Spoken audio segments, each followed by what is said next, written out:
It's time for this week's episode of Brandon Sports Talk, featuring in-depth interviews from those who are trending in the world of athletics. And now, here's the host of Brandon Sports Talk, Brandon Pate.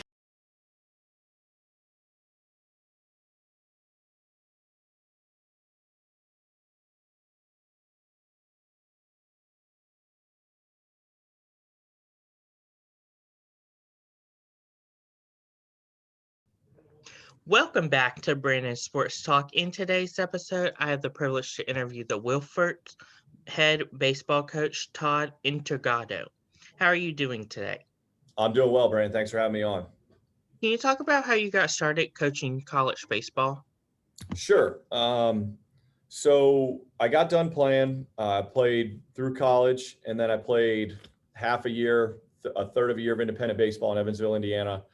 And once I got released, I went back and found out pretty quickly I wanted to stay in coaching, and started coaching at my high school for the summer. My high school coach hired me to be the pitching coach for our varsity summer team.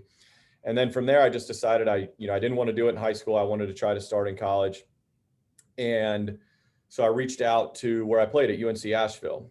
And as I reached out to him, he said, "Hey, we're not really looking for anybody. We're not really sure, what we're going to do, so on and so forth." I said, "Okay." So I went. My brother was living in Jackson Hole, Wyoming at the time. And if you've never been to Jackson Hole, Wyoming, you need to go spend some time there. But be careful. You'll never want to leave. You'll just want to stay there forever. So I was in Jackson Hole, Wyoming for about 6 weeks or so, working at my brother's restaurant and, basically living out on a ranch, and just decided I wanted to get back in coaching and wanted to do it again.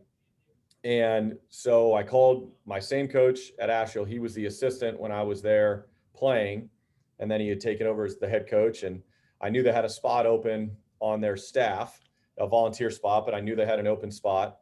So I called him up again. I said, "Hey, man, so on and so forth. I want to get back into coaching. I know you said no a little bit ago, but I want to kind of reconvene." And he goes, "Yeah, I just don't know." And I said, "No, look, man, I'm not looking for money. I'm not looking for anything. I'll get my own job. I'll start. I understand what a volunteer, this is back in 2001, the summer of '01." And he goes, "No, I just don't think so. I just don't think, I couldn't ask you to do that. I'm not really sure." I go, "Okay." So I hung up the phone, and I was back home in Phoenix at the time. And my mom goes, "What did he say?" And I go, "Said I got the job." And she's like, "Oh, that's great. What are you going to do?" I go, "I'm leaving tomorrow." So I packed up my car, drove across the country, still knew plenty of people in Asheville. I mean, I was only, a year and a half removed or so from graduating, 2 years removed from graduating. Drove across the country and stayed with a friend, and walked into his office on Monday morning. And I said, "Okay, man, here I am. I'm ready to start." And he's like, "What?" And I go, "Yeah, I know what you said over the phone, but, I'm just going to need you to tell me no to my face, because I'm here and I'm ready to work." And he's like, "Well, I can't do that." I go, "Okay, what time do we start?" And he goes, "We start at 3 o'clock." I go, "Okay, I'll be back." And I got the hell out of there before he could change his mind. So I left and went back, got an apartment, all that stuff, knew where I wanted to live, knew a place I could find a job, and started coaching that afternoon. That's amazing. Yeah, yeah, kind of a different story than most have, I think. Can you talk about playing for UNC Asheville? Sure. Like I said, I was originally from Phoenix, so just the transition of going from Phoenix, Arizona to Asheville, North Carolina. If you know anything about those two places, they could not be any different. Not only coast to coast, but Phoenix, you're obviously out in the middle of the desert, and Asheville, you're in the mountains. So that was a difficult transition for me. The people were really friendly, but just kind of the cultural transition. I'd never been anywhere besides Phoenix, and I think having to do something that drastic kind of took me a little bit of time to get used to it and get my feet underneath me. But we changed coaches. I had one head coach my junior year, and then a different head coach my senior year, and just starkly different teams, different programs, different messages. So, as I look back on my career in playing, I played at a lot of different places and played for a lot of different head coaches. And, I think that obviously helped me because I kind of got a taste of everything as opposed to just playing for one guy. What was it like coaching at your alma mater, UNC Asheville? It was a little odd at first, because I was only, there was only one year between when I stopped playing and when I stopped coaching. So a lot of those guys were my teammates and my friends, and, guys that I hung out with and, God forbid, drank a beer with. And, so then it was a little bit different, but, I just kind of, the guys that were younger, those guys were no problem. The guys that I didn't play with, the freshmen and sophomores who I didn't play with, those were no problem. But I just remember, having a conversation with a group of the upperclassmen at the time, guys that were, freshmen and sophomore when I was there. And we just kind of came to a gentleman's agreement. I just said, hey, man, I'll kind of stay out of your way and you just kind of stay out of mine. It'd be really difficult for me to coach you. I'm not going to be really difficult for me to discipline you or hold you accountable. I'll coach you, I'll teach you, I'll instruct you, but let's just have mutual respect for each other. This is what I want to do for my career. You guys want to play at a high level. If you need something, obviously let's do it, but let's just kind of have that mutual respect, and I'll leave you guys alone and you guys just respect me. And that was kind of the deal we made. And, through that first year of coaching, man, I really didn't do much besides throw BP and just kind of BS with those guys that I played with. The instruction and the discipline and the accountability, I kind of just focused on the younger guys. Can you talk about your time at Gardner-Webb as the assistant coach? Yeah, that was man, that was a 2-year stretch that, as you're going through it, you don't really understand what's going on, and, you don't really understand why you're at this place. And, I was looking to get a master's, and I wanted a master's in business. And that was probably the biggest break I caught in coaching, was getting that job. I'd volunteered for a year at Gardner-Webb and somehow landed a job at Gardner-Webb where I was able to pursue a master's in business while I coached. And so that was certainly the most difficult stretch, maybe in my life, day to day. I mean, I was the hitting coach, I was recruiting, I was on the road, full-time master's in business, living on my own. If you've never been to Boiling Springs, North Carolina, just skip it, man. There's nothing there. There's one stoplight and nothing to do. And, I was just kind of there by myself. And, but I'll tell you, I was actually just there last week, with a friend of mine who I coached there, who's now works in professional baseball. I went back to eat lunch with him, and we were just talking about how, that place is kind of so secluded and so separated with nothing to do, that you just kind of are forced to bond and, forge these relationships for good or for worse, with the people you work with. And, I look back on it now, all the staff that was there, I'll just kind of go through them one by one. I mean, the 2 basketball coaches that were there at the time, one was Chris Holman, who's now the head basketball coach at Ohio State. His assistant, Mike Nettie, who is still one of my best friends, is his assistant there. The sports information director, Mark Rabb, he's still there. The assistant, Phil Perry, is now the director of media relations at the SoCon office, who's right here. Robbie Wilson was the other assistant, who's now the head coach at GAC down in Atlanta. Dan Rozelle was our other assistant. He's now the pitching coach at Kentucky. Rob Berkowitz was the women's soccer coach. He's now both the men and women's soccer coach at East Stroudsburg. Josh Langley was an assistant on the track and field staff, and he's now the assistant at Oklahoma State.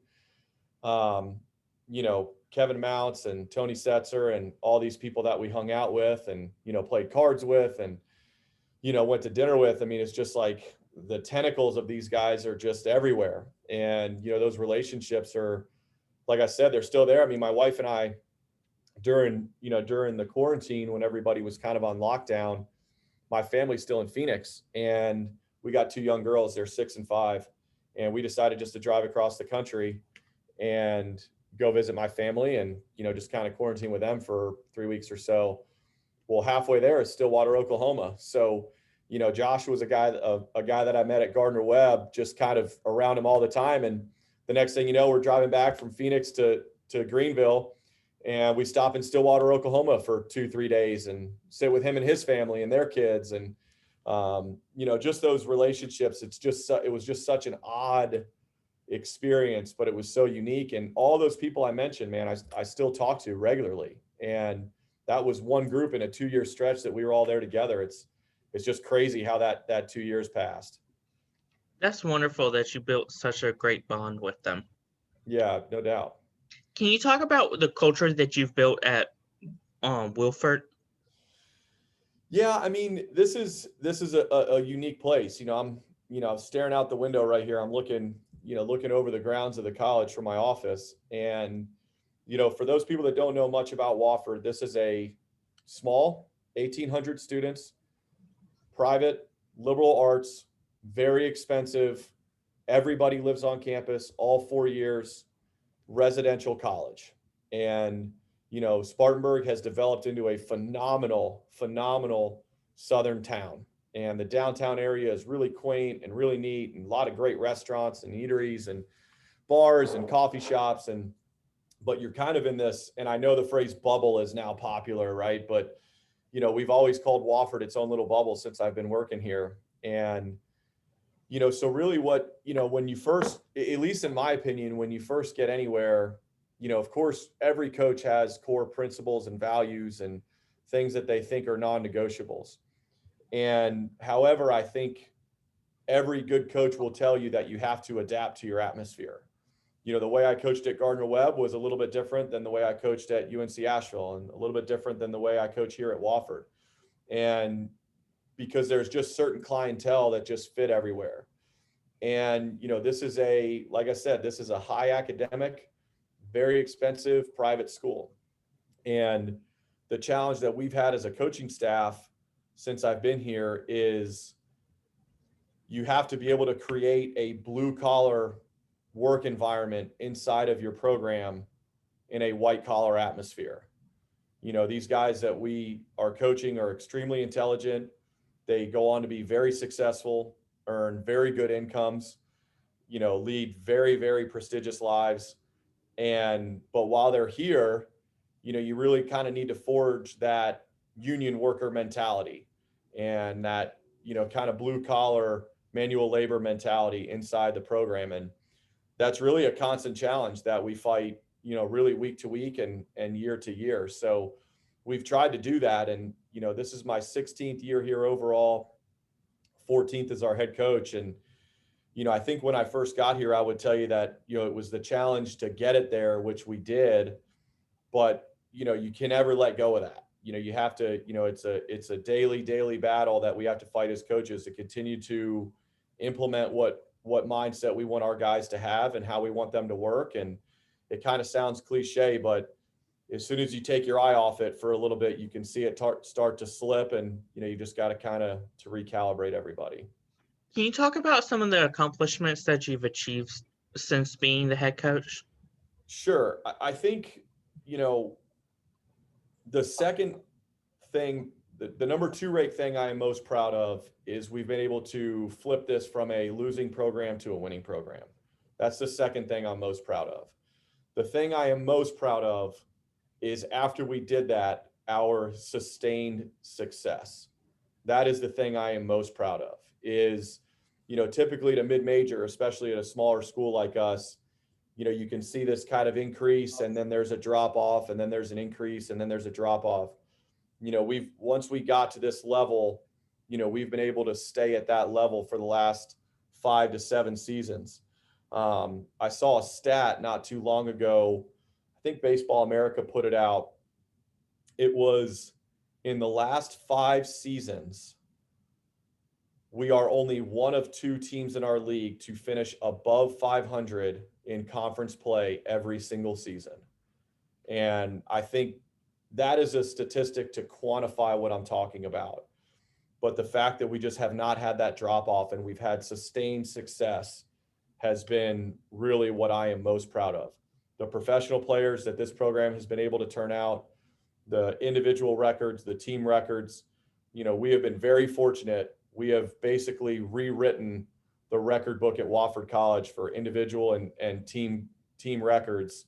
I think I looked it up a year ago. I think we've set like 59 individual and 73 team records since I've been here, but all of those pale in comparison to the sustained success that we've been able to have. That's amazing. Can you talk about the recruitment process for baseball and what that's like? So I think it's pretty typical, as a lot of people say, they kind of go out. I think where we've adjusted in the last 5 to 8 years that has really helped us is we have cast a wider net than we ever did in my, if you split the time I've been here in half, say the first 7 years to the last 7 years, in the first 7 years, we were kind of very specific in terms of the people that we went after. Academics were obviously primary, and then obviously talent goes beyond that, character, all those things could come inside of what you're looking for. But what we found is when we were kind of having this narrow focused at the beginning is, we were kind of taking all different types of skill sets. Maybe somebody that had a little more velocity with really not necessarily the command that we want, or somebody that had the command but not necessarily the velocity, or a specific skill on the position player side that we thought we could accentuate, or so on and so forth. But really in the last 7 years, what we've done is we've kind of cast a broader net to different areas of the country. If you go through our roster, we are as geographically diverse, I would argue, as any mid-major in the country. We've got guys from the Pacific Northwest, from the Southwest to the Midwest to the Northeast to, of course, here in the South. And, we've got guys from all over. And that's basically the best way to kind of show that we've cast this broader net. But what we've done is, while we've cast that broader net, we've been more specific to the skill set of who we offer. So we've gotten really down to, on the pitching side of the ball, we have basically come down in the last 5 to 7 years that we are prioritizing command and execution over potential and stuff. Of course, it's, the stuff has to hit a certain level, right? Like if you're throwing 77% strikes, but you're only 75 to 78, you're not going to get there. But we'll take the guy who's 85 to 88 executing at a very high level over the guy that looks good on a radar gun, or looks good on perfect game, or looks good on a raking, who doesn't necessarily have the execution. And then on the position player side of the ball, we've gotten very specific about the type of skills that we like our position players to have, mainly athleticism and speed. And casting that broader net that I talked about a few minutes ago has allowed us to be specific about who we offer at the last stages of recruiting. Okay, we've got all these guys, all this character matches up, but this skill set matches us the best on both sides of the ball. And I can tell you, we have gotten very, very specific. And the language within our coaching staff, when our hitting coach goes out, and if he's the one evaluating a pitcher, he knows exactly what our pitching coach likes, and vice versa. And so the language on our staff has become very consistent. And when we see a player that fits our mold, we just kind of hit it at 100 miles an hour, because we know that's what is successful here. That's amazing. Can you talk about some of the teams that you play in your conference? So our league is the Southern Conference, and the teams in our league are the Citadel, Western, VMI, UNC Greensboro, East Tennessee State, Mercer, and Sanford and Wofford. And then Furman, who in a heartbreaking decision just decided to drop baseball this offseason. And our league is I think the best mid-major league in the country. And if you look at, okay, well, what constitutes a good league? Okay, well, how do they do in regionals when they make it to the postseason? Our record in regionals, it seems like every single year we send a team to the regional, they always win a game or two and compete in that regional. Okay, you want high draft picks. We've had first rounders. The American League Rookie of the Year just came out of our league, who was a first round pick. And, we've had top 10 round picks every year. And you look at this stat, always amazes me. And, the league that we get compared to a lot is the Big South, because it's geographically kind of right in our area. And this stat always amazed me about the SoCon. Our record against the SEC is better than the Big South's record against the SoCon. So think about that for a second. It is essentially, those wins and losses are saying that we are more on par with the SEC than we are with the other mid-major league that is in our area. And so, what do you want? You want us to, be able to compete against the best programs in the country? Okay, we do that at a good level. You want us to win in postseason? We do that. You want us to pump out high draft picks? Okay, we do that. And, fortunately, we've been a part of that success. in the last 5 to 7 years, we've been able to do that, pump out top 5 round draft picks and, have numerous wins against Power 5 teams. So, we certainly feel good about our contributions to the success of the league, but it's, like I said, I think it's a little underrated in my biased opinion. That's amazing. What does a college baseball official visit look like? So here at Wofford, what we do is we always want to make sure that we give them the vibe of the campus first. So when we first meet, and this is obviously outside of this upside down world that we're living in right now. But what we always want to do is the first thing, we always want to make sure that a parent joins them. And, I've heard kind of varying opinions from varying coaches, but, we always want at least one parent. We would welcome both and certainly encourage both, but, we almost don't even allow a kid to visit without at least one parent with them. And so what we do is we always try to give them the feel of campus first. And, we tour them through campus. We talk with an admissions counselor. We talk to them about the academic side. We go into the classrooms. We try to meet with a professor. We've got good relationships with professors on campus. Then we sit down with our Center for Career Services, talk about what the Wofford degree will do for you, what you can do after college, what you can do while you're in college. And then we come back around and, the facilities are obviously what everybody is so excited about. And, we can't wait for recruiting to start back up again. And the office I'm sitting in, we're in a brand new building, brand new locker room, new team room, new offices, new meeting rooms, new meeting spaces, coaches locker room. I mean, it's just a phenomenal building that our players have enjoyed this semester, but, we haven't been able to show it off quite yet. And, we'll, finish the tour kind of at the facilities. And then we always like to have a meal with them. We always like to sit down on campus and eat in the cafeteria and basically just small talk. It's, hey, what do the parents do for a living? What does the player like to do in his free time? And, just try to get to know them on more of a personal level. If they brought a sibling with them, I'll always try to talk to the sibling during lunch and the parents during lunch more than I talk to the player, because, you just try to kind of get a vibe for what their surrounding is. And then we come back to the offices and we do 2 really important meetings while they're here. We will have the player meet with whatever position they're playing. We'll have them and their family meet with that position coach. So if it is a position player, then they'll go meet with JJ Edwards, who's our recruiting coordinator and hitting coach. And they'll meet with JJ and he'll basically talk about our individual development over the course of their 4 years. What we focus on, how we teach, how we coach, how we instruct, how we hold guys accountable, how we communicate. And, same thing goes for the pitching. They'll meet with Seth Cutler-Volz, who's our pitching coach, and they'll sit down with him and basically learn about the pitching program for 45 minutes to an hour. And then we try to give them a breather and they come in my office and we sit down and we kind of give them a broad perspective of what it looks like. This is where you live. This is who you live with. We take a trip every 4 years abroad. We've taken our team to Italy and we've taken our team to Spain in 2016 and 2020 respectively. We talk about our international trip. We talk about what's important to us. We talk about, the role a family plays in their development. And then we make them an offer. And we sit down and we just talk about the finances of the college and, what we're willing to offer and, basically what goes along with that in terms of behavior and development and not doing something catastrophically stupid while you're a member of the program. And, essentially just reassure them that, hey man, you do what you're supposed to do, regardless of health or performance, we'll renew your scholarship. And, we basically just say, hey, look, this is a commitment both ways. And, just basically talk about the importance of a mutually beneficial relationship. And tours usually last about 3 to 4 hours, depending on how talkative the families are.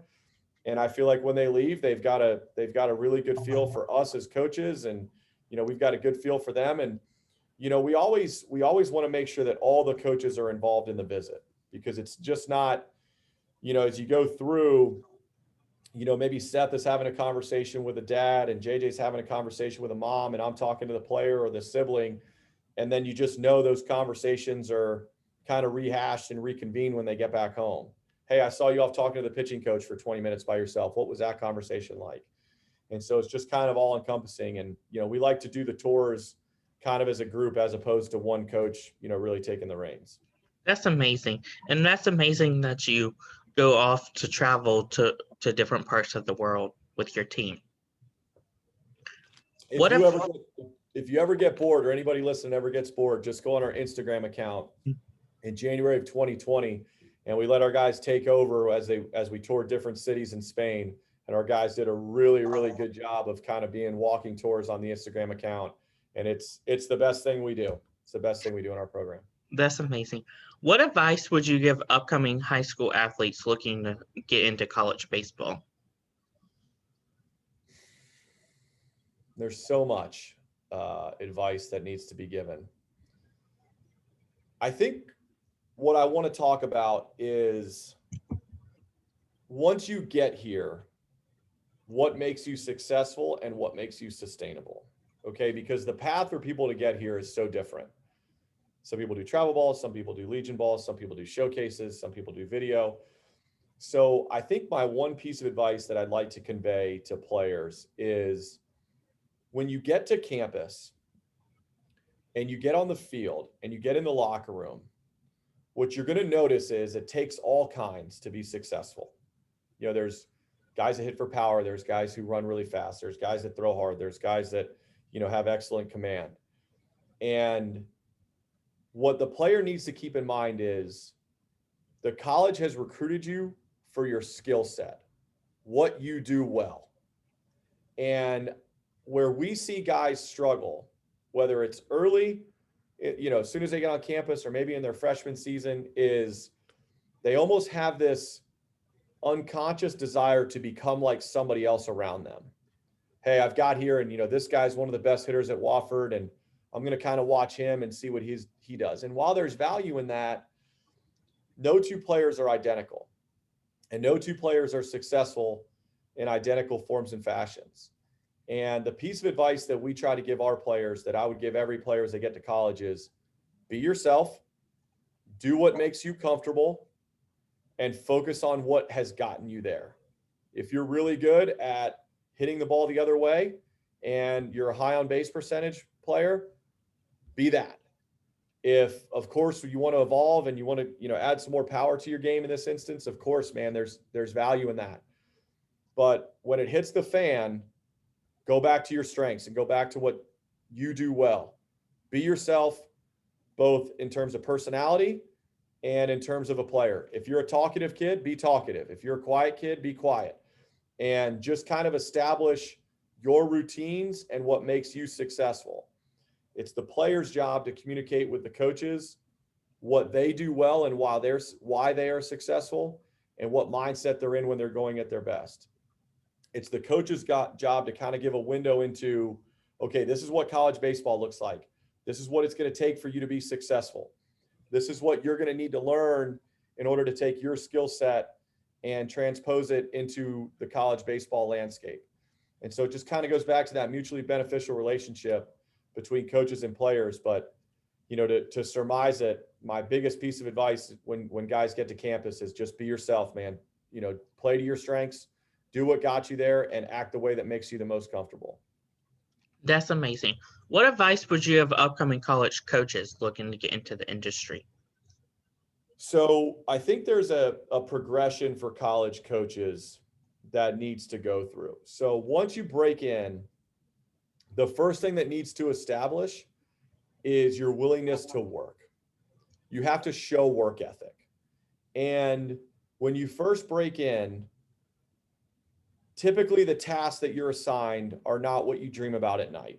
You dream about writing lineups and recruiting players and, making decisions, so on and so forth, late game. But when you first get in, it's things like laundry and field maintenance and care logs. And there's just, maybe nutrition and all these things that maybe you didn't set out to do. But you just have to establish a work ethic. You just have to show your peers that you're willing to work. If an assistant coach or the head coach says, hey man, I need you to go organize the equipment room, then it's not walking in there and shoving stuff on shelves and coming back in 30 minutes saying, yeah, man, it's good enough. It's, all of a sudden 3 days later, hey, I'm finished with the equipment room. And you walk in there and it's pristine and it's organized and it has a system. It doesn't matter what system. Hey man, jerseys are here, cleats are here, spikes are here, extra gears here, so on and so forth. And you're like, okay, This guy is now willing to work. And once guys establish a willingness to work, then you have to establish you can be responsible for an important aspect of the program. Hitters, pitchers, recruiting, so on and so forth. But I know for me, we cannot evaluate our coaches on anything other than the assignments they've had. You can't evaluate a recruiting coordinator on how he's been a recruiting coordinator when he's never done it. But you can evaluate that player on how he's handled those tasks that you've given him. Say the equipment room again, for an example. And once you show that you can handle a responsibility and you can cultivate your own small group, hitters, pitchers, catchers, outfielders, whatever it may be, now it's okay, can you command an entire program? You've shown the ability to work. You've shown the ability to create work ethic. You've shown the ability to command a small group. Now let's see if you have the ability to run a program. And I think coaching from an assistant coach's standpoint, it comes back to one thing. Do you have the ability to find your own work? If you need the head coach telling you what to do or telling you how to improve the program, you are going to die in coaching. If you can find your own work and create your own initiatives and create your own projects and initiate what you want to do and your own ideas, and again, that ability to find work, you will thrive in coaching. As a head coach, in my opinion, success comes down to one quality. Can you command the room? It's that simple. Can you command the room? Can you command your players, your coaches? And there's a lot that goes into that, right? Do you know the game well enough for players to respect your opinion of the game? Can you lead well enough by example for them to respect what you're trying to do? Do you present yourself well enough for those subconscious nonverbal cues to transmit? As an assistant coach, do you have the ability to find work? As a head coach, can you command the room? There's a million different ways to succeed as a head coach, but I think it comes back to the fact if you can or cannot command the room that you're trying to lead. That's great advice. Where can my listeners find you at on social media along with the Wofford program? So I do not personally have any social media. I get criticized quite often for not having social media, but our Twitter handle for Wofford is just @Wofford Baseball. And then Instagram is Wofford Baseball. And our social media team does a phenomenal job of keeping those live and updated with really good pictures and interviews and stuff. So they're really interactive. I'm very proud of what our team does as far as social media platforms.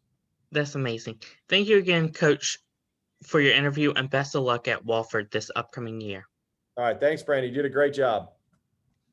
You can find Brandon Sports Talk on Facebook at Brandon Sports Talk, Instagram at Brandon Sports Talk, Twitter at @talk_Brandon, and you can find me on YouTube at Brandon Sports Talk. Don't forget to like, comment, and subscribe. Thank you again, Coach Todd, for your interview, and best of luck. Thanks again. You've been watching Brandon Sports Talk. Please feel free to like, share, and subscribe to Brandon Sports Talk on social media and on YouTube.